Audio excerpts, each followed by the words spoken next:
Hello everyone, this is CA Prajakta Mondhe. Hope आप सब लोगों की प्रिपरेशंस बहुत अच्छे से चल रही हैं for the upcoming examinations. In this video, I am going to discuss the statutory update released by the Institute for the upcoming May 22 examinations, Income Tax Law. चलिए, so let us start discussing. As we all know that income tax, that institute specifically prescribes that which material is applicable for which specific attempt. And in this particular video, we'll be discussing first कि हमारे लिए for the upcoming May 22 examination कौन सा study material relevant है, और उसके बाद हमें apart from study material क्या specific amendments या क्या specific additions इंस्टीट्यूट की तरफ से प्रोवाइड किए गए हैं जो कि एग्जामिनेशन के लिए रेलिवेंट रहेंगे. And as I always say, anything that is given specifically or given as an amendment or an addition becomes of utmost importance for any examination. So let us first discuss कि हम लोगों के लिए कौन सा material relevant है. अगर आप लोगों में से कोई पुराने बुक्स में से या पुराने मॉड्यूल्स में से भी पढ़ रहा है, मेक श्योर कि रेगुलर आप लोगों का जो भी मतलब लास्ट एडिशन है उससे इस एडिशन में जो चेंजेस आए हैं वो आप लोगों को पता हो. Specifically जो amendments आए हैं majorly that I have uploaded on the channel as a part of amendment series, so you can go through them. And अगर apart from that आप लोगों को कुछ as such help लगती है किसी भी provision से related या कि amendments वगैरह से related, तो do let me know. चलिए, सो पहले तो बात कर लेते हैं कौन सा हमारे लिए एडिशन रेलेवेंट है और उसके साथ हमें क्या क्या रेफर करना है. The study material that will be relevant for the examination. So the June 21 edition of the study material relevant for May 22 examination. हम लोगों के लिए कौन सा एडिशन रेलेवेंट है, तो they have prescribed June 21 edition is based on the provisions of income tax law as per the Finance Act 21, that is 28, 22, 23, which is applicable for the main examinations. The relevant assessment year is AY 22-23 and all the circulars issued up to 31st of October. हमेशा हर exam से just 6 महीने पहले तक के जितने circulars notifications वगैरह issue किए जाते हैं वो सारे हमारे एग्जाम्स के लिए रेलेवेंट हो जाते हैं. So, क्योंकि हम मे अटेम्प्ट के लिए प्रिपेयर कर रहे हैं 31st of October, so नवंबर, दिसंबर, जनवरी, फरवरी, मार्च, अप्रैल, ये 6 महीने. सो 31st of October तक जितने भी सर्कुलर्स आ गए हैं वो सारे हमारे लिए एप्लीकेबल है. विद इन 6 मंथ्स जो भी सर्कुलर्स नोटिफिकेशंस आएंगे एप्लीकेबल होंगे वो हमारे लिए रेलेवेंट नहीं है, वो हमें नहीं पढ़ने हैं. ठीक है. सो ऐसे सर्कुलर्स नोटिफिकेशंस जो कि एडिशन में नहीं है but up to 31st of October issue किए जा चुके हैं, so they become relevant for the examination, have been prescribed, have been provided by the institute by way of this statutory update. तो अगर in short मैं कहूँ आप लोगों को तो एग्जामिनेशन के लिए आपको June 21 एडिशन रेफर करना पड़ेगा मॉड्यूल एंड प्लस उसके साथ ये statutory update. This will make the full syllabus of your income tax law for the May 22 examination. So चलिए डिस्कस करते हैं.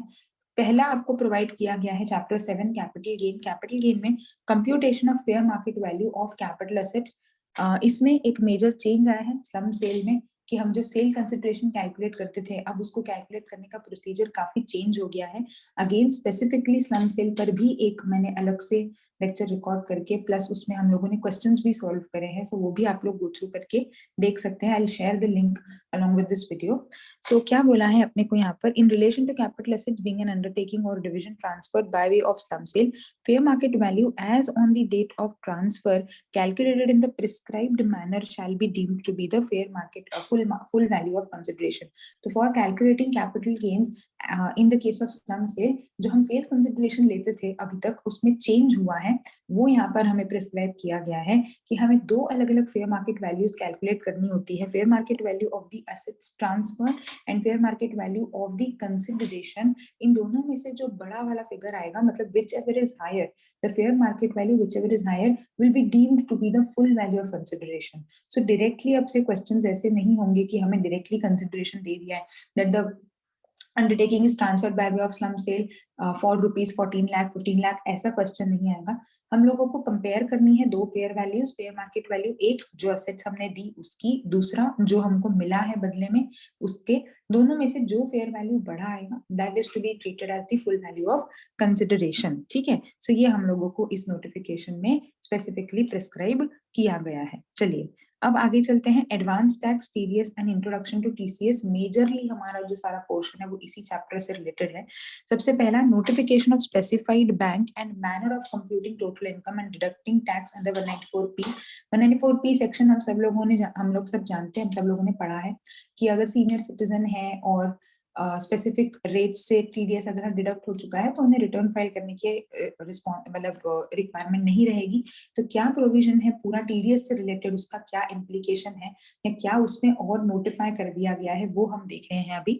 Section 194P requires deduction of tax at source on the basis of rates in force by a specified bank being a banking company as notified by central government on the total income of specified senior citizens for the relevant assessment year computed after giving effect into the deduction allowable under chapter 6A and rebate allowable under 87A। तो जब हम ये senior citizen को payment करेंगे, bank के ऊपर responsibility है कि वो पूरा टैक्स डिडक्ट कर ले ताकि उन्हें अलग से रिटर्न फाइल करने की जरूरत ना पड़े। सो जब बैंक टीडीएस डिडक्ट करेगी जिस भी रेट से, जो रेट्स एप्लीकेबल इन फोर्स है उसके हिसाब से, तो उस टैक्स डिडक्शन के समय पर इनकम आपको ग्रॉस के बेसिस पर नहीं निकालना है टैक्स, आपको प्रॉपर अज्यूम करके निकालना है कि रिटर्न अगर फाइल होगा तो फिर वो कैसा होगा। सो डिडक्शंस अगर कुछ हैं उनके चैप्टर 6A में, मान ले किसी सीनियर सिटीजन ने कोई पीएफ वगैरह में डिपॉजिट वगैरह कुछ किया है, कोई भी मतलब एफडी वगैरह है, जो भी है, कोई भी डिडक्शन है चैप्टर 6A का, वो आपको कंसिडर करना है, मतलब बैंक को कंसिडर करना है। और अगर रिबेट मिल रहा है 87A में तो वो भी कंसिडर करके फिर जो टैक्स पेबल निकलेगा उसको टीडीएस डिडक्ट करना है under section 194P। So this means that basically because normally when you file your return आप ये सब चीजें रिटर्न में शो कर देते हो, तो अगर टीडीएस डिडक्ट हो चुका है आप रिटर्न फाइल करोगे, ऑटोमेटिकली आप टैक्स लायबिलिटी एडजस्ट कर दोगे। लेकिन यहाँ पर वो लोग आपको रिटर्न फाइलिंग के कंप्लायंस से रिलीफ देना चाह रहे हैं, तो मतलब जो भी सारी चीजें हैं, जो भी सारा अमाउंट है वो पहले से ही एडजस्टेड होना चाहिए, जो टैक्स है वो पहले से ही कंसिडर करके फिर निकाला हुआ होना चाहिए, तो सामने वाले को रिटर्न फाइल करने की जरूरत नहीं पड़ेगी, है ना। सो डिडक्शंस और रिबेट दोनों को कंसिडर करके जो फिगर आएगा उस पे टीडीएस काटना है। अकॉर्डिंगली उन्होंने नोटिफाई किया है कि कौन सी किसको स्पेसिफाइड बैंक कहा जाएगा, banking company which is a scheduled bank, ठीक है, उसी को, and has been appointed as agents of RBI, इसको आपकी स्पेसिफाइड बैंक माना जाएगा।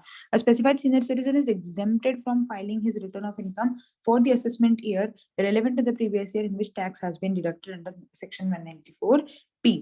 सुपर स्पेसिफाइड सीनियर सिटीजन कौन हो सकते हैं? Resident in India, a person resident in India who is age of 75 years और मोर, ये सेक्शन हम लोग ऑलरेडी पढ़ चुके हैं, है ना। Is having pension income also, he should have no other income except interest income received or receivable from any account maintained by such individual in the same specified bank in which he is receiving his pension income। so ऐसे अगर और अलग अलग sources से आपकी income है तो फिर आपके ऊपर ये सेक्शन एप्लीकेबल नहीं रहेगा।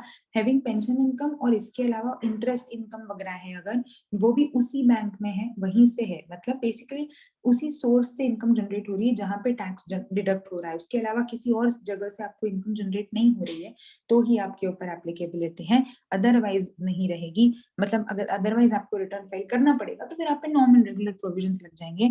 And has furnished a declaration to the specified bank containing such particulars in the prescribed form and verified in the prescribed manner। तो क्या बोला गया है अपने को, on furnishing such declaration form by the senior citizen, उसमें आपको सब बताना पड़ेगा हमने कहाँ इन्वेस्ट किया है, क्या है सारी information. The bank has to compute the total income of such citizen for the relevant assessment year and deduct income tax on such total income after giving effect of deductions under chapter 6A and repeat. So उस हिसाब से जो भी senior citizen furnish करेगा, evidence furnish करेगा, उस basis पर chapter 6A के डिडक्शंस को कंसिडर किया जाएगा। The declaration given in the prescribed form and evidence submitted for claiming deduction by the specified senior citizen has to be properly maintained by the bank and made available to the principal chief commissioner or chief commissioner of income tax as and when required। तो ये सारे documents वगैरह जो भी आपको senior citizen provide करेंगे कि हाँ हमने यहाँ पर इन्वेस्ट करा है, उसका हमको डिडक्शन चाहिए while calculating the tax deducted under 194P, ये सारी डॉक्यूमेंट्स जो भी आपके डिक्लेरेशंस वगैरह हैं वो सब कुछ बैंक को संभाल करके रखने हैं, ठीक है। सो ये 194P में बोला है कि ये सब कुछ प्रोसीजर रहेगा, तो जो सीनियर सिटीजन है उन्हें रिटर्न फाइल करने की जरूरत नहीं है, अदरवाइज फाइल करना पड़ेगा। आगे क्या दिया है, guideline under section 194Q of the income tax act, again a new section which is applicable from 1st of July 21. It applies to any buyer who is responsible for paying any sum to any resident seller for purchase of goods of the value और aggregate value exceeding 50 lakhs। अगर आप 50 लाख से ऊपर का माल खरीद रहे हो तो पेमेंट करते वक्त आपको टैक्स डिडक्ट करना पड़ेगा। The buyer at the time of credit to the seller or payment whichever is earlier का provision लगता है यहाँ पर is required to deduct an amount equal to 0.1% of such sum exceeding 50 lakhs। जितना excess है उस पर हमें टैक्स काटना होता है। तो अगर हम 60 lakhs का केस हो चुका है तो फिर excess 10 lakhs पर हमको 0.1% से टैक्स काटना है। बायर मतलब कौन रहेगा, तो जो बायर है मतलब जो व्यक्ति है जो खरीद रहा है वो पेमेंट करेगा, उसे टैक्स काटना है। तो बेसिकली किसके ऊपर टैक्स काटने की रिस्पॉन्सिबिलिटी है, defined to be a person whose total sales receipts from the business carried on by him exceed 10 crore during the financial year immediately preceding the financial year in which purchase is carried out. The central government has been authorized to notify the person who would not be considered as buyer for the purposes of this section. Apart from that, जिन लोगों का turnover 10 crore से exceed हो रहा है उन्हें यहाँ पर ये काटने की मतलब टैक्स डिडक्ट करने की लायबिलिटी उनके ऊपर आएगी। तो उस पर्टिकुलर सेक्शन से रिलेटेड कुछ कंफ्यूजन्स थे, कुछ दिक्कतें थी, कुछ डिफिकल्टीज थी। एज वी ऑल नो, जब भी कोई नया सेक्शन आता है people are not much aware. हम कभी कभी लीगल मतलब लिटरल इंटरप्रिटेशन अलग निकालते हैं, डिपार्टमेंट का कुछ और पॉइंट ऑफ व्यू होता है, तो they issue clarifications time to time ताकि जो नए सेक्शंस हैं उनकी इम्प्लीमेंटेशन में ईज हो सके, लोगों को क्लैरिटी रहे कि किस तरीके से किस चीज को कंप्यूट करना है। तो उन्होंने हमें क्लियरली कुछ गाइडलाइंस प्रिस्क्राइब करी हैं। So let us discuss what are the guidelines. And in this particular guidelines उन्होंने क्या बताया है हमको कि ये जो इंटरलिंकिंग प्रोविजंस हो रहे थे जैसे 2606C1 HB, इसी से मिलता जुलता सेक्शन था कि इतने से ऊपर का अगर हम सेल करते हैं TCS में जो है ना, जो हम लोगों ने पढ़ा हुआ है during the regular study period. So again in सब का क्या आपस में कनेक्शन है, अगर सपोज दोनों केसेस एप्लीकेबल हो रहे होंगे तो 194Q लगेगा या CH लगेगा। सो ये सब कुछ अपने को यहाँ पर क्लेरिफाई कर दिया जाएगा। चलो सबसे पहला गाइडलाइंस में applicability on transactions carried through various exchanges. There are practical difficulties in implementation of provisions for TDS contained in 194Q in case of certain exchanges in clearing corporations। तो उन्होंने थोड़ा सा ईज कर दिया है कि अगर दिक्कत आ रही है एप्लीकेबल में तो इन लोगों पर सेक्शन ही अप्लाई नहीं होगा। Transactions in securities and commodities which are traded through recognized stock exchange और cleared and settled by the recognized clearing corporation, अगर इनके थ्रू हुआ है तो सेक्शन अप्लाई नहीं होगा। Transactions in electricity, renewable energy certificates etcetera, इन सब में अगेन हमारा जो 194Q सेक्शन है वो एप्लीकेबल नहीं रहेगा। चलिए ना, इंपॉर्टेंट है ये कुछ कुछ बातें, इस पे ऑब्जेक्टिव्स भी अच्छे से पूछे जा सकते हैं और हमारा मेन क्वेश्चन तो बन ही सकता है। So it's very important to pay attention कि थ्रेशोल्ड कैसे कंप्यूट किया जाएगा। ठीक है, अब देखो कोई सा भी सेक्शन जब साल के बीच में आता है तो पहले ही नया सेक्शन ऊपर से साल के बीच में, तो वो डबल परेशान मतलब कंफ्यूजन लेकर के आता है। तो 1 जुलाई से एप्लीकेबल हुआ। सबसे पहला जो कंफ्यूजन था दिमाग में वो ये था कि जो 50 लाख का थ्रेशोल्ड देखा जाएगा वो कब से देखा जाएगा, मतलब उन्होंने बोला है एक्सीडिंग 50 लाख, तो 1 अप्रैल से कैलकुलेट होना शुरू हो जाएगा या फिर 1 जुलाई के बाद से देखा जाएगा। सो देखते हैं क्या बोला है अपने को। Accordingly as regards the manner specified, it is clarified that since the threshold of 50 lakhs is with respect to the previous year, calculation of sum for triggering TDS will be computed from 1st of April, क्योंकि उसमें उन्होंने बोला है 50 lakhs during the previous year। ठीक है, तो पूरा calculation तो 1 अप्रैल से होगा, लेकिन टैक्स डिडक्शन के प्रोविजंस हमारे 1 जुलाई के पहले एप्लीकेबल नहीं होंगे। मतलब अगर किसी व्यक्ति ने 50 लाख जुलाई से पहले ही पार कर लिया है तो उस अमाउंट पर टैक्स डिडक्ट नहीं होगा, अमाउंट 1 जुलाई के बाद से ही डिडक्शन के लिए लायबल होगा। तो हाँ, थ्रेशोल्ड 50 लाख पूरी 1 अप्रैल से देखी जाएगी, बट उसके लिए जो TDS के लिए आप देखते हो, TDS के लिए वो 50 लाख मतलब 1 जुलाई से पहले के ट्रांजेक्शन एप्लीकेबल नहीं रहेंगे। As regards whether a tax is required to be deducted before for advance paid before 1st of July and some credited thereafter, again हम लोगों ने अभी पढ़ा 194Q में कि विच एवर इज अर्लियर वाला केस है यहाँ पर, क्रेडिट और payment which ever is earlier. तो अगर पहले एडवांस मिल चुका था, 1 जुलाई से पहले पैसा दे दिया था सामने वाले ने, और अब अपने को एक्चुअल ट्रांजेक्शन हुआ है, तो फिर क्या होगा? So it is clarified that 194Q mandates buyer to deduct tax on credit और payment which ever is earlier. लेकिन ये सेक्शन ही अप्लाई नहीं होगा 1 जुलाई से पहले। So if either of the two events have appeared before, transaction would not be subjected to 194Q, क्योंकि वो उस परव्यू से ही बाहर चला गया, क्योंकि आधा ट्रांजेक्शन पहले हो चुका था, उसी के कंटिन्यूएंस में है, तो 194Q नहीं लगेगा। पूरा ही ट्रांजेक्शन बाद में हो रहा है, हाँ, फिर 194Q में आप पेमेंट और credit which ever is earlier वाला कंडीशन चेक करोगे। Adjustment for GST purchase return, as regards whether adjustments is required to be made for GST or purchase return for the purpose of TDS, it is clarified that no adjustment on account of GST is required to be made for collection under 206CH, since the collection is made with reference to the receipt of the amount of sales consideration, है ना। उन्होंने clarify किया कि तब जब 206C1H में same दिक्कत आई थी, क्योंकि काफी हद तक सेक्शन सिमिलर सा है, ये टीडीएस का है, वो टीसीएस का यहाँ डिडक्शन हो रहा है, वहाँ कलेक्शन हो रहा है, जो बेसिक डिफरेंस, ठीक है। तो उन्होंने क्या बोला अब वहां पर, तो उन्होंने बोला था कि जीएसटी का कोई एडजस्टमेंट हमने नहीं देना है, because it is the TCS on the receipt of the amount of sales consideration. यहाँ पर क्या बोला है, however the situation is different as TDS is concerned, it is clarified that wherever in terms of agreement, ये हम लोगों ने, ये जो सर्क्यूलर हम लोगों को बोला है 2017 वाला, ये हम लोगों ने चैप्टर के वक्त पढ़ा हुआ है कि सर्विस टैक्स के लिए भी सेम चीज आई थी कि अगर ऐसा कभी होता है कि उसमें सर्विस का टैक्स का अमाउंट या ये जुड़ा हुआ है, तो उस पे टैक्स डिडक्ट होगा कि नहीं होगा। तो हम लोगों को क्लियरली बोला हुआ था कि the component of GST on services comprised in the amount payable indicated separately, tax shall be deducted on the amount paid without including, है ना। ये हम लोगों ने पढ़ा हुआ भी है कि अगर जीएसटी है तो जीएसटी पे टीडीएस नहीं करता, जो विदाउट जीएसटी वाला अमाउंट है उस पे आप टैक्स डिडक्ट करते हो, है ना। GST for these purposes shall include IGST, CGST, etc.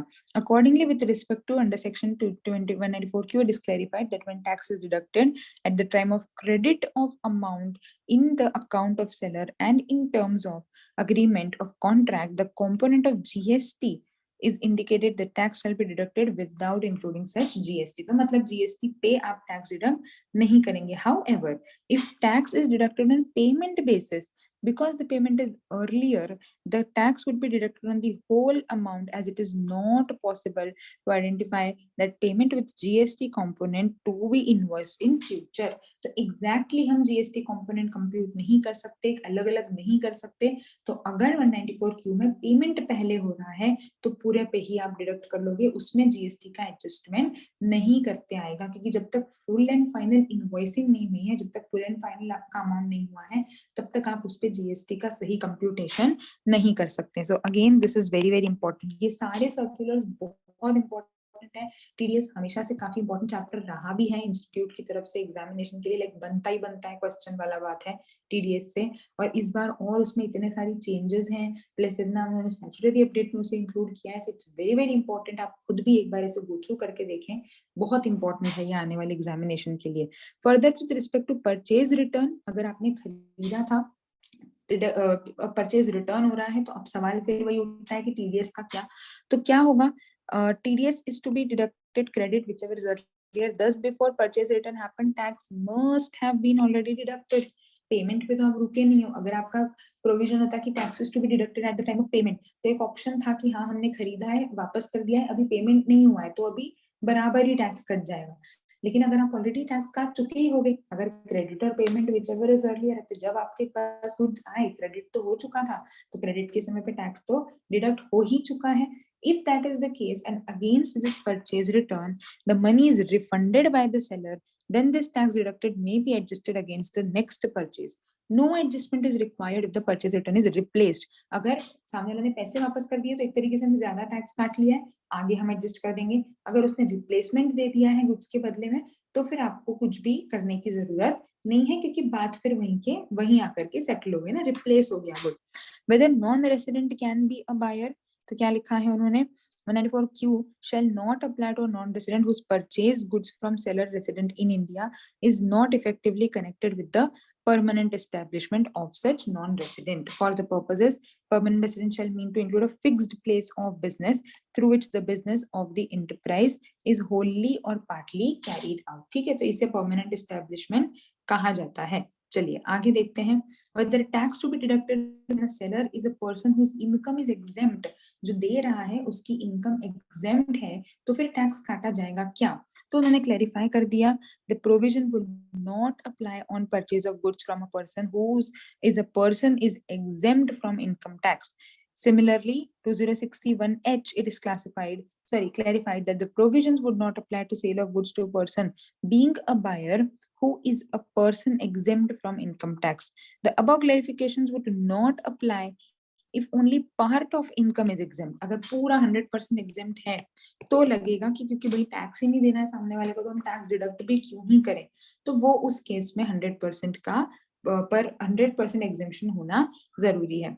Whether tax is to be deducted on advance payment, हाँ ये तो क्लेरिफाइबल वाली बात है, क्लियरली लिख रखा है उन्होंने कि क्रेडिट और पेमेंट whichever is earlier, तो yes the provisions will apply. ये वाला सिंपल है, ये तो लगेगा ही सही है ना, सेक्शन में बोल ही दिया है क्रेडिट और पेमेंट whichever is earlier, तो पेमेंट मतलब एडवांस में आपको टैक्स काटना पड़ेगा. Whether provisions of 194Q shall apply to buyer in the year of incorporation, क्योंकि आप उस केस में पिछले साल की रिसिप्ट्स नहीं देख सकते ना, 10 करोड़ वाली लिमिट कैसे लगाओगे. क्या बोला है उन्होंने, since this condition would not be satisfied in the year, the provisions shall not be applicable in incorporation. उन्होंने बोला है कि ये सेक्शन उन्हीं पे लगेगा जिनका टर्नओवर 10 करोड़ से ज्यादा था पिछले प्रीवियस ईयर में. तो अगर आपने बिजनेस ही नहीं किया तो कंडीशन नहीं लगेगी, कंडीशन नहीं चेक कर सकते तो कंडीशन एप्लीकेबल भी नहीं करी जा सकती.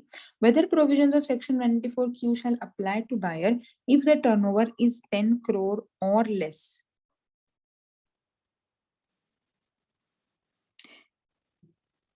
Turnover is 10 crore, exceeding 10 crore, but total sales or gross receipts from business is less. For the purposes of 194Q, a buyer is required to have total sales or turnover exceeding 10 crore. Hence, the sales or gross receipts from business carried on by him must exceed 10 crore.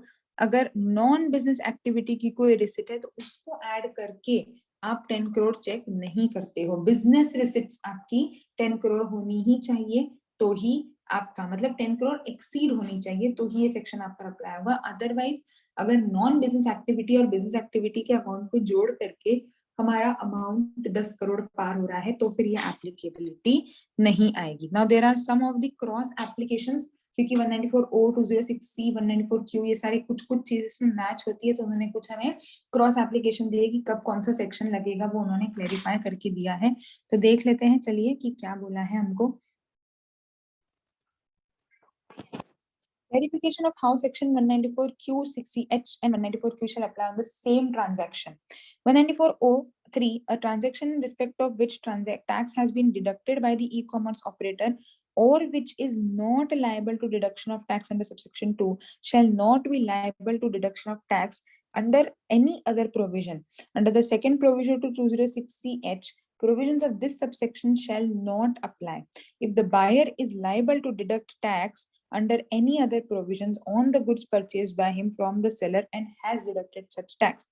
Under 194Q, the provisions of this section would not apply to transaction on which tax is deductible under any of the provisions and tax is collectible under 206C other than a transaction on which 206C1H applies. ठीक है, तो उन्होंने पहले section की अपने को wordings दे दी कि 194O में क्या बोला है, 194 मतलब हमारे 206C1H में क्या बोला है और 194Q में क्या बोला है. सो देख लेते हैं अपने को क्या बताया है.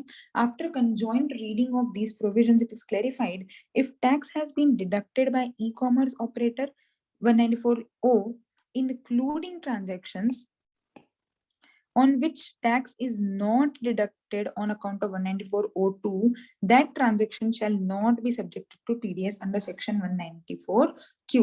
मतलब क्या बोला है उन्होंने कि अगर टैक्स 194O में कट चुका है तो फिर से 194Q में डिडक्ट नहीं किया जाएगा. दो section 206C1H which provides exemption from TCS if buyer has deducted tax. To remove difficulties, it is clarified that this exemption would also cover a situation where instead of the buyer, the e-commerce operator has deducted tax at source on that transaction. तो अगर ECO ने काट लिया तो फिर वो चीज हो जाएगी कि 2061H से भी आप बाहर हो जाओगे, ठीक है. If a transaction is both within the purview of 194O as well as 194Q, tax is to be deducted under section 194O and not under 194Q, ठीक है, क्योंकि 194Q is a more generic section, O is a specific section. तो अगर दोनों में आ रहा है तो आप O पे काटोगे, Q पर नहीं काटोगे. Similarly, if a transaction is both within the purview of 194O as well as C1H, tax is to be required to be deducted. मतलब देखो first priority हमको किसको देनी है, 194O को देनी है. अगर उस प्रोविजंस के हिसाब से लग रहा है तो उसके हिसाब से डिडक्ट कर लिया जाएगा. The transaction shall come out of the purview of section 2061H. अगर e-commerce operator ने काट दिया तो TCS applicable नहीं रहेगा. It is clarified that the primary responsibility is on the e-commerce operator and that responsibility cannot be condoned if seller has collected. मतलब आप ये नहीं कर सकते कि चलो हम भूल गए डिडक्ट करना तो तुम कलेक्ट कर लो तो बात बराबर हो जाएगी, नो, ठीक है. सो वो आपको 2194O में ही ध्यान रखना पड़ेगा, वो आप अपनी रिस्पॉन्सिबिलिटी को टाल नहीं सकते हो. If a transaction is both within the purview of 194Q as well as 6H, then tax is to be deducted under 194Q. मतलब देखो दोनों में एक तरीके से TDS को प्रायोरिटी दी. अगर O और Q में है तो O को, O और C1H में है तो O को, और Q और C1H में है तो Q को. तो कहीं ना कहीं TDS पहले, क्योंकि ऑब्वियसली पेमेंट हो रहा है तो पहले TDS के प्रोविजन लगेंगे. रिसिट बाद में होती है. मतलब अगर TDS है तो मैं देते टाइम ही काट के ही आपको पे कर दूंगी. That is more much of relevance, and what they have also included over here. Transaction shall come out of the purview of 2061H after a tax has been deducted. वो हमने यहीं पर ही पढ़ लिया. देखो क्या बोला है अपने को कि 2060H shall not apply if buyer is liable to deduct tax. तो बात ही वहीं खत्म हो जाती है. तो आगे क्या बोला है, however if for any reason tax has not been collected by the seller under section 2061H before the buyer, sorry, tax has been collected, when बोलो not से तो आंसर बदले, been collected before deduction of tax. कभी अगर किसी कारण से ऐसा हो गया कि कलेक्शन हो चुका है डिडक्शन से पहले, such transaction would not be subject to deduction again. तो फिर आपके ऊपर डिडक्शन फिर से नहीं लगेगा. This concession is provided to remove difficulty since rate of deduction are same in Q and 2061H. तो ये उन्होंने क्लैरिफिकेशंस दिए. शॉर्ट में अगर हम बात करें तो अगर किसी सेक्शन पर तीनों लग रहा है, मतलब O और CH भी लग रहा है तो O और Q लग रहा है तो O, और Q और CH लग रहा है तो Q, ठीक है. This will be the applicability. चलिए लास्ट टॉपिक हमारे स्टैट्यूटरी अपडेट का छोटा सा. Provision for filing of return and self-assessment other person prescribed for verification in case of company or LLP. क्या मतलब होता है उसका? So in case of company, 140 requires managing director thereof to verify the return, where for any unavoidable reason such managing director is not able to verify, managing director verify the return, or where there is no managing director, any director or any other person prescribed can verify. तो हम सब लोग जानते हैं return filing में return को verify कौन करेगा, उसके स्पेसिफिक व्यक्ति होते हैं जिन्हें अलाउ किया जाता है. तो कंपनी और LLP की केस में उन्होंने एनी अदर पर्सन का क्या मतलब है वो बता दिया है अपने को. इन case of LLP 140 requires the designated partner thereof to verify the return of income, for where for any unavoidable reason, अगर डेजिग्नेटेड पार्टनर एबल नहीं है या डेजिग्नेटेड पार्टनर नहीं है तो any partner of the LLP or any other person prescribed for this purpose can verify the return. Specified that any other person shall be the person appointed by the adjudicating authority NCLT for discharging the duties of an interim resolution professional, a resolution professional or liquidator under insolvency and bankruptcy code and the rules and regulations made thereunder. तो ये आपका specified person रहेगा. ये question mostly जहां तक like हम past examinations के हिसाब से देख सकते हैं, तो ये हमें ऑब्जेक्टिव वगैरह में वो पूछ सकते हैं, या फिर लास्ट में जो हमें छोटे 1 मार्क 2 मार्क के क्वेश्चंस आते हैं, कुछ जो पूरे मेन क्वेश्चंस के सब पार्ट्स होते हैं उसमें स्पेसिफाइड पर्सन किसको प्रिस्क्राइब किया गया है. अदरवाइज हो भी सकता है इस पर नहीं भी कुछ बनता है, बिकॉज छोटा सा टॉपिक है, छोटी सी बात है कि किसको उन्होंने तो एडजुडिकेटिंग अथॉरिटी वाली जो मतलब जो व्यक्ति रहेंगे उन्हें भी अब से प्रिस्क्राइब कर दिया है, यहाँ वो आपके मतलब अदर पर्सन में आकर के वेरीफाई कर सकते हैं. The last date for intimating Aadhaar number ये जो हमारा बार-बार एक्सटेंड होता जा रहा है, सो अब वो कब तक एक्सटेंड हो गया है देखें क्या लिखा हुआ है, has been extended to 31st of March 22 finally अभी तक के हिसाब से। Accordingly fee under 234H would be leviable at the time of making intimation under 139 AA2 after 31st of March 22।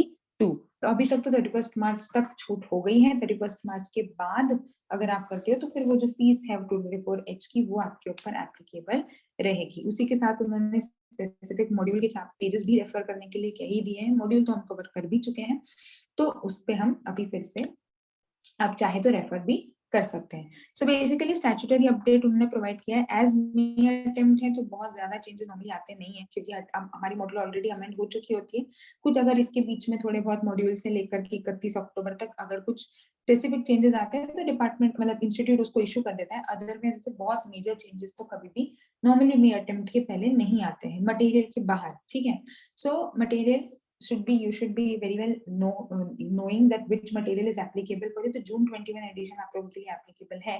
सो एक छोटा सा क्विक रिकैप ले लेते हैं क्या क्या हम लोगों ने डिस्कस किया, एंड देन आप लोग आपके एंड पर गो थ्रू करके देखें। In case of any doubts feel free to discuss. जो अमेंडमेंट्स की मैं बात कर रही थी स्पेसिफिकली उनकी लिंक्स कुछ जो इससे रिलेटेड है वो मैं इसी के साथ शेयर भी कर दूंगी, एंड बाकी आप खुद मतलब आपको चैनल पर अवेलेबल रहेंगे। So if you have any issues in any amendments also, feel free to discuss. Capital gain में हम लोगों को चेंज आया है regarding the sale consideration of in case of slump sale पर। एडवांस टैक्स सीरीज में पहले उन्होंने 194P में स्पेसिफाइड बैंक के बारे में बात करी, कब सेक्शन अप्लाई होगा कब सेक्शन अप्लाई नहीं होगा वो हम लोगों ने देखा। फिर हम लोगों को बोला है 194Q की कुछ कुछ गाइडलाइंस दी है, एडवांस पेमेंट पर क्या होगा, 1 जुलाई से पहले के ट्रांजेक्शन पर क्या होगा, 1 जुलाई के बाद कैसे होगा।